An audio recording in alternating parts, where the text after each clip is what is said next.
سلامونه دوستانو، ګوتې ناخت، شپه مو بخیر. راځئ چې په الماني ژبه باندې درې جملې زده کړو. روانې جملې دي، مهمې جملې دي دوستانو.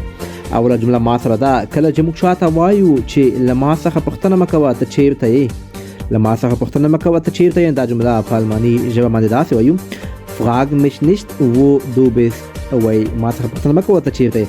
دوستانو بله جمله هم زده کوو. کله چې موږ چاته وایو نن زه په کار کې یم، نن زه په کار کې یم، نو دغه جمله په الماني ژبه داسې وایو: heute bin ich bei der Arbeit.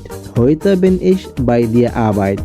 او دوستانو راځئ چې بله جمله هم زده کړو. په تېره زمانه کې جوړو دغه جمله. وایو پرون زه په کار کې وم، پرون زه په کار کې وم. دغه جمله په الماني ژبه داسې وایو: gestern war ich bei der Arbeit. gestern war ich bei der Arbeit. وا همیشه د تېره شوې زمانې لپاره استعمالیږي. کولی شئ دغسې جملې زما د ټیک ټاک څخه زده کړئ.